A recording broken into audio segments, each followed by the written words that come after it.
चंद्रपूर शहरातील चव्हाण कॉलनी परिसरात मतदार नोंदणी विशेष पुनर्निरीक्षणाचे काम करत असलेल्या शिक्षकाला मारहाण झाली।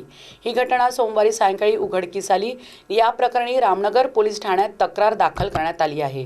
चंद्रपूर जिल्ह्यात मतदार यादी अद्ययावत करण्याच्या कामात गुंतलेल्या शिक्षक कर्मचाऱ्यांवर नागरिकांकडून होत असलेल्या मानसिक व शारीरिक त्रासाच्या घटनांविरोधात विविध शिक्षक संघटनांनी तीव्र निषेध नोंदविला आहे।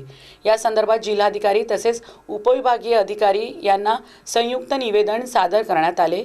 मतदार यादी कामकाजादरम्यान शिक्षक कर्मचाऱ्यांना पोलीस संरक्षण तात्काळ उपलब्ध करून द्यावे, तसेच संबंधित पर्यवेक्षी यंत्रणेमार्फत सुरक्षा उपाययोजना अधिक सक्षम करण्यात याव्यात।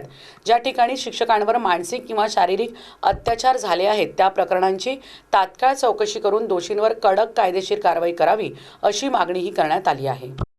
20 तारखेला BLOचं काम करत असताना आमचे जे प्राथमिक शिक्षक आहे सुनील पोसुटकर सर यांच्या कुम एरियामध्ये BRC क्लबच्या बाजूला एका घरी त्यांच्यावरती हल्ला करण्यात आला, त्यांना मारहाण करण्यात आली। आणि या गोष्टीचा निषेध करण्यासाठी म्हणून सर्व BLO आणि आमच्या प्राथमिक शिक्षक संघटना असतील, महाराष्ट्र राज्य प्राथमिक शिक्षक मध्यवर्ती संघटना असेल, त्यासोबतच विदर्भ माध्यमिक शिक्षक संघ सुद्धा त्यांच्यासोबत या निषेध सभेमध्ये आज उपस्थित झालेले आहे।